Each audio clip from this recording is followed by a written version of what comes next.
아, 맞다. 오늘 카드값 나가는 날이지. 습관처럼 폰을 들고 은행 앱을 누릅니다. 남은 잔액 11만 3천 원. 지난달보다 더 쓴 것도 없는 것 같은데 텅 빈 잔고를 보며 멍하니 화면만 내려다보게 되죠. 명품백을 산 적도 해외여행을 다녀온 것도 아닙니다. 그저 매일 아침 출근하고 점심 사 먹고 주말에 친구와 삼겹살 한 번 먹고 부모님 생신이라 케이크 하나 챙겼을 뿐인데 말이죠. 도대체 내 평범한 일상은 왜 매달 마이너스를 향해 달리는 걸까요? 혹시 이런 답답함 때문에 영상을 클릭하셨다면 오늘 영상 하나로 여러분은 이 세 가지를 확실히 가져가실 겁니다. 첫째, 왜 내 돈이 그렇게 순식간에 사라지는지 그 근본적인 원인을 정확히 짚어드릴게요. 가계부쓰라거나 무작정 아끼라는 뻔한 소리는 안 합니다. 이건 그냥 구조의 문제거든요. 둘째, 월급날 딱 10분만 투자하면 끝나는 3단계 통장 시스템을 알려드릴게요. 오늘 당장 따라하실 수 있습니다. 셋째, 이 시스템만 한번 깔아두면 다음 달부터는 억지로 아끼려고 애쓰지 않아도 돈이 저절로 쌓일 겁니다. 의지력 같은 거 전혀 필요 없는 시스템이니까요. 왜 우리는 매번 다음 달부터는 진짜 아낀다고 다짐하면서도 늘 같은 장고를 마주할까요? 사실 여러분이 잘못해서가 아닙니다. 월급이 들어오고 나가는 그 근본적인 구조가 애초에 1원도 남을 수 없게 짜여 있었기 때문이죠. 아무도 이 함정에 대해 제대로 알려준 적이 없었을 뿐입니다. 매번 실패하는 그 무한 루프, 이제는 진짜 끊어내야 하지 않을까요? 지금까지 우리가 실패했던 이유는 마음을 독하게 먹지 못해서가 아니라 딱 하나, 돈이 움직이는 순서가 엉망이었기 때문입니다. 1년 뒤 통장 숫자가 지금과 완전히 달라진다면 여러분의 일상은 어떻게 변할까요? 그 꼬인 순서 지금부터 하나씩 제대로 풀어보겠습니다. 이번 달도 또 이렇게 끝났네. 급여 들어오자마자 카드값에 월세 빠져나가고 어느새 텅 비어버린 통장을 마주하게 됩니다. 그 낯선 잔액을 볼 때마다 머리가 띵해지죠. 분명히 아껴 쓴 것 같은데 내 월급은 대체 어디로 다 사라진 건지 억울하기만 합니다. 도대체 저는 누구를 위해 일하고 있는 걸까요? 내 통장은 대체 왜 밑빠진 독처럼 매번 이렇게 텅 비어있는 걸까요? 다들 비슷하게 살잖아요. 점심은 구내식당이나 저렴한 백반집 가서 10,000원으로 때우고 퇴근하고 지친 몸 이끌고 집에 오면 냉장고에 있는 거 꺼내 먹기도 귀찮아서 쿠팡에서 대충 밀키트 몇 개 담고 특별히 사치 부린 적도 없는데 이상하게 월급날만 되면 통장은 이미 로그아웃 상태입니다. 특히 밤늦게 야근하고 집에 돌아왔을 때가 문제예요. 씻고 나오면 온몸이 천근만근인데 냉장고에 닭가슴살 쟁여뒀다고 그걸 볶고 있을 힘이 어디 있나요? 결국 배달 앱을 켜서 이것저것 담고 배달비까지 결제하고 나면 괜스레 마음 한구석이 찝찝해집니다. 아, 나 이번 달 카드값 괜찮을까? 걱정이 들기도 합니다. 솔직히 매달 월급 들어오기 무섭게 통장이 텅텅 비는 게 정말 개인의 의지만의 문제일까요? 물론 내 탓도 있겠죠. 하지만 애초에 우리가 돈을 벌고 모으는 그 구조 자체가 돈이 단 1원도 남을 수 없게끔 짜여 있다면 어떨까요? 아무도 그 구조의 함정에 대해서는 제대로 알려주지 않았을 뿐입니다. 그러니 여러분이 매달 똑같은 결심을 하고 또 똑같이 실패하는 건 너무 당연한 수순이었던 겁니다. 어김없이 속으로 다짐하죠. 다음 달부터는 진짜 아낀다. 그런데 막상 다음 달이 되면 또 비슷한 장고를 보게 되잖아요. 몇 번째인지 세는 것도 진작 포기한 이 무한 루프. 이제 진짜 끊어내야 하지 않을까요? 돈 모으는 건 독한 의지만으로는 한계가 있어요. 진짜 돈을 잘 모으는 사람들은 더 독한 사람들이 아닙니다. 의지력을 쥐어짜는 대신 애초에 돈이 알아서 굴러가는 판을 먼저 짠 것뿐이에요. 매달 버티며 고통받는 게 아니라 시스템이 알아서 돈을 모아주는 판 위에서 사는 법. 그 판이 대체 무엇인지 지금부터 하나씩 보여드릴게요.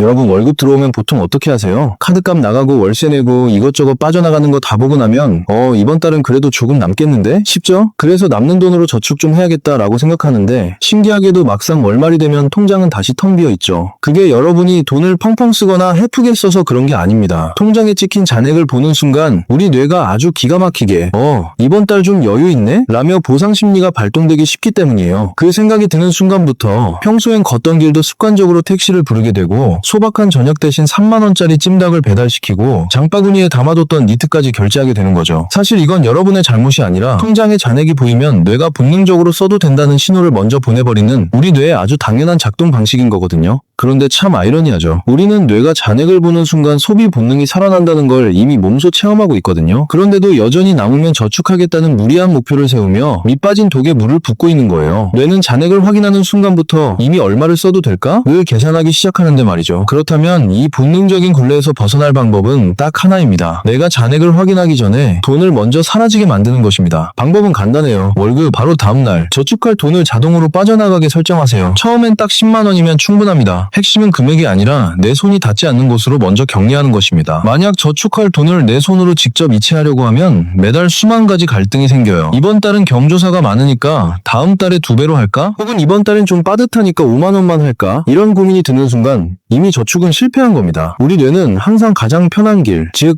소비라는 선택지를 고르도록 설계되어 있거든요. 자동이체는 바로 그 갈등의 시간 자체를 지워버리는 겁니다. 내 결정을 기다려주지 않고 돈이 먼저 증발해버리게 만드는 것. 통장에 찍힌 숫자가 내 전체 자산이라는 착각을 아예 원천 봉쇄하는 것. 그게 바로 이 시스템의 핵심입니다. 혹시 금액이 너무 적은 것 같아 걱정되시나요? 아니요. 처음엔 무조건 10만 원으로 시작하세요. 월급이 200만 원대든 300만 원대든 상관없습니다. 핵심은 통장에 쌓이는 돈의 액수가 아니라 내 월급에서 저축이 먼저 나가는 습관을 내 몸에 이식하는 거니까요. 사실 저축이 고통스러운 이유는 내 생활비에서 무리하게 떼어내야 한다고 느끼기 때문이거든요. 그런데 10만 원 정도면 내 일상에 큰 타격이 없죠? 딱 그만큼의 없어도 티 안 나는 돈으로 먼저 적응하는 겁니다. 이 10만 원이 없는 삶에 익숙해지면 그 다음엔 20만 원, 30만 원으로 조금씩 늘려가세요. 이렇게 단계를 밟아야 저축이 매달 쥐어짜야 하는 고통스러운 이벤트가 아니라 마치 공과금 나가는 것처럼 당연히 일어나는 일상이 됩니다. 습관이 먼저 자리를 잡으면 그 다음부터는 뇌가 알아서 그 숫자에 맞춰 생활을 조정하기 시작할 거예요. 이게 바로 저축의 진짜 시작입니다. 두 번째는 고정비를 생활비와 절대 섞지 않는 겁니다. 지금 월세, 보험료, 통신비, 각종 구독료가 월급 통장에서 한꺼번에 나가고 있다면 여러분은 매달 착각 속에 살고 계신 거예요. 통장에 170만 원이 찍혀 있으면 뇌는 무의식적으로 이걸 이번 달에 쓸 수 있는 돈으로 인식하거든요. 하지만 사실 그중 상당수는 이미 주인이 정해진 돈이잖아요. 월세, 카드사, 이걸 구분하지 않으니까. 있는 줄 알고 썼다가 자동이체 빠지는 날 통장 잔고가 마이너스를 찍거나 텅 비어버리는 황당한 경험을 하게 되는 거죠. 누구나 한 번쯤 겪어본 아찔한 순간 아닐까요? 방법은 아주 간단합니다. 고정비 통장을 딱 하나만 만드세요. 월세, 관리비, 통신비, 보험료, 구독료까지 전부 다 합산해서 월급날 그 통장으로 이체하는 겁니다. 예를 들어 고정비가 총 106만 원이라면 고민할 것 없이 월급날 이 106만 원을 고정비 전용 통장으로 격리해버리는 거죠. 그러면 생활비 통장에 찍힌 숫자가 곧 이번 달에 진짜 써도 되는 돈이 됩니다. 이렇게 통장을 나누기만 해도 쓰면 안 되는 돈과 써도 되는 돈의 경계가 확실해집니다. 이제 통장 잔고를 볼 때마다 죄책감을 느끼거나 불안해할 필요가 없는 거예요. 통장에 적힌 그 숫자가 진짜 여러분의 예산이니까요. 착각은 사라지고 돈 관리는 훨씬 단순해집니다. 여기서 가장 중요한 포인트가 하나 있습니다. 고정비 통장에 들어간 돈은 이미 여러분의 돈이 아닙니다. 월세 주인, 보험사 주인, 통신사 주인이 이미 다 정해져 있는 남의 돈이에요. 이 돈에 손대는 순간 그 다음 달에 내 일상은 무너집니다. 그러니까 이 돈은 아예 내 눈앞에서 사라지게 만들어야 해요. 자꾸 눈에 보이면 뇌는 어떻게든 핑계를 만들어서 쓰려고 하거든요. 돈 관리는 무작정 굶고 아끼는 절약이 아닙니다. 내 눈을 속이는 착각을 먼저 걷어내는 것, 이게 핵심이에요. 내가 쓸 수 없는 돈을 쓸 수 있다고 착각하는 그 순간 이미 월말에 마이너스는 예약된 거나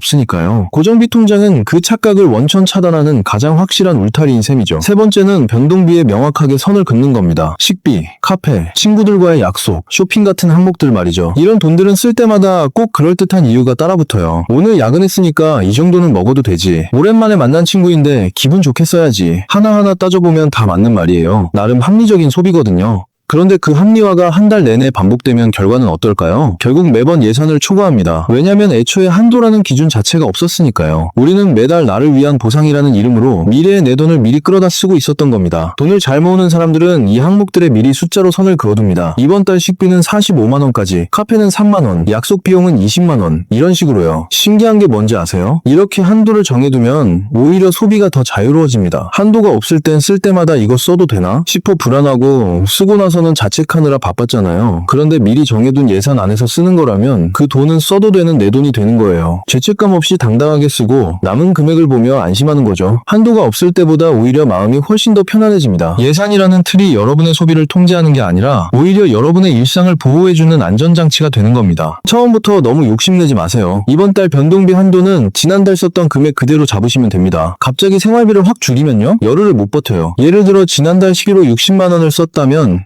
이번 달 목표는 55만 원, 딱 5만 원만 줄이는 겁니다. 변동비 관리는 고통스러운 다이어트와 똑같거든요. 굶어서 뺀 살은 요요가 오듯 돈도 갑자기 조이면 뇌가 위기감을 느껴서 어느 순간 보상 심리가 폭발합니다. 결국 참았던 만큼 한 번에 터져버리는 거죠. 우리가 하려는 건 잠깐의 절약이 아니라 오래가는 돈 관리잖아요. 조금씩 천천히 줄여가는 것, 그게 결국 이기는 방법입니다. 자, 그러면 이 세 가지 시스템이 실제로 여러분의 통장을 어떻게 바꾸는지 그 차이를 직접 눈으로 보여드릴게요. 똑같이 월급 270만 원을 받는 있는 두 사람, A와 B가 있습니다. 같은 회사 다니고 같은 동네 살고 씀씀이도 비슷한데 딱 하나 다른 게 있어요. 월급날 딱 10분, 그 시간을 어떻게 쓰느냐죠. 먼저 A의 월급날부터 한번 볼까요? 월급 알림이 뜨는 순간 잠시나마 숨통이 좀 트입니다. 한 달 동안 고생한 나를 위해 오늘은 치킨에 맥주 한 잔 정도는 괜찮잖아? 스스로에게 보상을 주며 가볍게 하루를 시작하죠. 며칠 뒤 카드값 나가고 보험료 나가고 월세까지 빠져나갑니다. 통장 잔액이 뚝뚝 떨어지는 걸 보면서도 아직 70만 원쯤 남아있으니 속으로 안도합니다. 그래도 이번 달은 좀 여유가 있네. 마음이 편해지니 친구 만나 밥도 먹고 주말엔 습관처럼 온라인 쇼핑몰을 구경하다 사고 싶었던 옷도 하나 장바구니에 담습니다.